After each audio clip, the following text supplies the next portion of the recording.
అందరికీ నమస్కారం. మన శాస్త్ర గ్రంథాల్లో 4 వేదాల తర్వాత అతి ముఖ్యమైనవి 6 వేదాంగాలు. వేదాలు ఎంత ముఖ్యమైనవో వేదాంగాలు కూడా అంతే ముఖ్యమైనవి. అందుకే వేదాంగాలని వేదాలకి అంగాలు అన్నారు.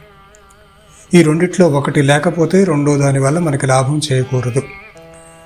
వేదాంగాలు కూడా వేదాలతో పాటు ముఖ్యమైనవి అని అనడానికి ప్రమాణం ఉపనిషత్తే. ముండకోపనిషత్తులో శౌనకముని ప్రశ్నకి అంగీరస మహామునిచ్చిన సమాధానంలో మనకి ఈ వేదాంగాల ప్రస్తావన వస్తుంది. ద్వే విద్యే వేదితవ్యే ఇతిహస్మయద్ బ్రహ్మవిదో వదంతి పరాచైవా పరాచ. అంటే లోకంలో తెలుసుకోదగినవి 2 అని బ్రహ్మజ్ఞానులు చెప్తారు అని. ఆ 2 ఏమిటి అంటే, ఒకటి పరావిద్య, రెండోది అపరావిద్య అని.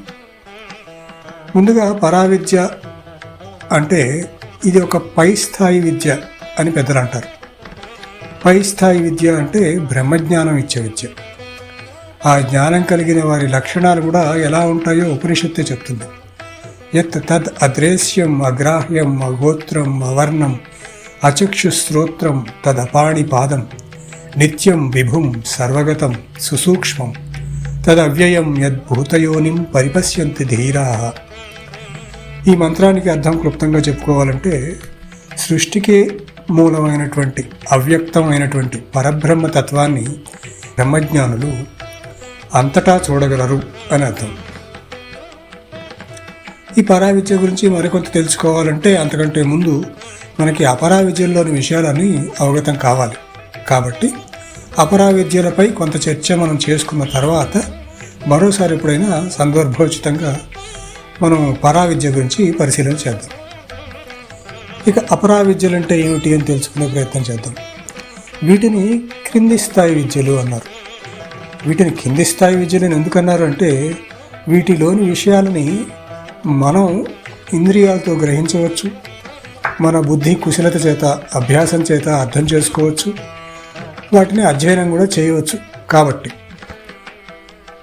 ఇంతకీ ఏమిటి అపరావిద్యలు అంటే, తత్ర అపర ఋగ్వేదో యజుర్వేద సామవేదో అథర్వవేద శిక్షా కల్పో వ్యాకరణం నిరుక్తం ఛందో జ్యోతిష్యం ఇది. అంటే ఋగ్వేదము, యజుర్వేదము, సామవేదము, అథర్వణ వేదము అనే 4 వేదాలు, శిక్ష, కల్ప, వ్యాకరణ, నిరుక్త, ఛందస్సు, జ్యోతిష్యం అనే 6 వేదాంగాలు. ఇవన్నిటినీ కలిపి అపరావిద్యలు అంటారు. ఈ శ్లోకం సందర్భంలో మనం 2 విషయాలు గమనించవచ్చు. మొదటి విషయం ఏంటంటే, ఇక్కడ వేదాలని వేదాంగాలని కలిపి అపరావిద్యలు అని చెప్పబడింది. అంటే వేదాలకు ఎంతైతే ప్రాముఖ్యత ఉందో వేదాంగాలకి కూడా అంతే ప్రాముఖ్యత ఉన్నట్టే. రెండో విషయం ఏంటంటే, 6 వేదాంగాల పేర్లతో పాటుగా 4 వేదాల పేర్లను సూచించిన ఈ మంత్రంలో వేదాలు అంటే అర్థం ఆయా వేదాల్లోని జ్ఞానకాండ తప్ప మిగతా భాగాలన్నీ కూడా అపరావిద్యలే. ఒక్క జ్ఞానకాండ మాత్రం, అంటే వేదాల్లో ఉన్న ఉపనిషద్ భాగం మాత్రం పరావిద్య అనబడుతుంది. ఇప్పుడు వేదాంగం అనే పదాన్ని చూస్తే ఆ పదానికి అక్షరాల అర్థాన్ని చేకూరుస్తున్న విధంగా వేదాలన్నిటినీ ఒక పురుషుడిగా అనుకుంటే, వేదాంగాలు ఈ వేద పురుషుడి యొక్క వివిధ అంగాలుగా మనకి స్మృతి శాస్త్రంలో వర్ణించడం కనిపిస్తుంది.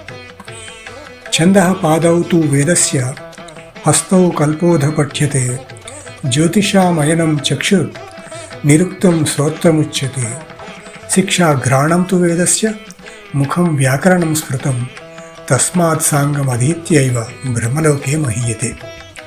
అంటే వేదపురుషుడి దేహానికి ఛందస్సు పాదమైతే కల్పం హస్తం వంటిది, జ్యోతిషం కళ్ళు అయితే నిరుక్తం చెవుల వంటిది, శిక్ష ముక్కు అయితే వ్యాకరణం ముఖం వంటిది. అంతేకాకుండా తస్మాత్ సాంగం అధీత్యైవ బ్రహ్మలోక మహీయతే అని అన్నందువల్ల బ్రహ్మజ్ఞానాన్ని పొందాలన్నా బ్రహ్మలోకాన్ని చేరుకోవాలన్నా వేదాలని వేదాంగాలతో కలుపుకునే అధ్యయనం చేయాలి అనే విషయం మనకి తెలుస్తుంది. తద్వారా వేదాలకి వేదాంగాలకి ఎలాంటి సంబంధం మనకి స్పష్టమైపోతుంది. ఇప్పుడు ఈ 6 వేదాంగాల్లో ఒక్కొక్కటి స్థూలంగా పరిశీలించుకుంటూ వెళ్దాం. మొదటి వేదాంగం పేరు శిక్ష. ఈ శిక్ష అనే వేదాంగంలో మంత్రాలకి ఆ మంత్రాలలోని అక్షరాలని ఉచ్చరింపవలసిన సరైన పద్ధతి బోధింపబడుతుంది. ఇక్కడ ఒక శ్లోకం కనిపిస్తుంది మనకి. వ్యాఘ్రీ యథా హరేత్ పుత్రాన్ దంష్ట్రాభ్యాం నచ పీడయేత్ భీతా పతన భేదాభ్యాం తద్వద్వర్ణాన్ ప్రయోజయేత్. ఒక పులి లేదా పిలి జాతికి చెందిన మరో జంతువు తన పిల్లల్ని నోటితో కరుచుకుని ఒక చోటు నుంచి ఇంకో చోటుకు తీసుకెళ్తూ ఉంటుంది. అలా తీసుకెళ్తున్నప్పుడు ఆ పిల్లని మరీ గట్టిగా పట్టుకుంటే పిల్లకి బాధ, అలా అని మెల్లిగా పట్టుకుంటే జారి పడిపోతుంది, అది ఒక బాధే.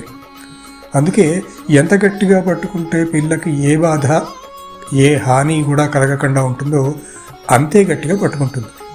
అంతకంటే గట్టిగాను కాదు, అంతకంటే మెల్లగాను కాదు.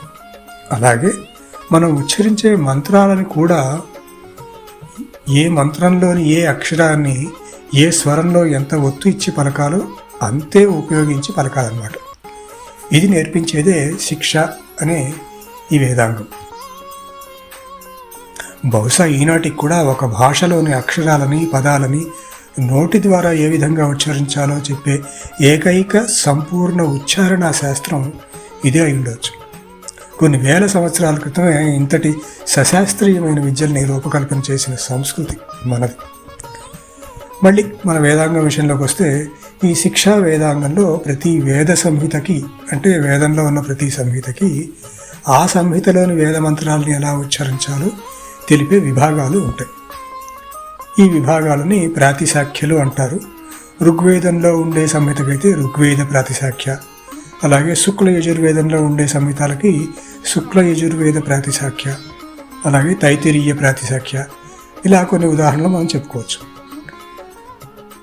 ఇక్కడ మీరు విషయం గమనించి ఉంటే, మనం ఇంతకు మునిపే చూసిన ఒక శ్లోకంలో శిక్షా ఘ్రాణం తు వేదస్య అని ఉంది.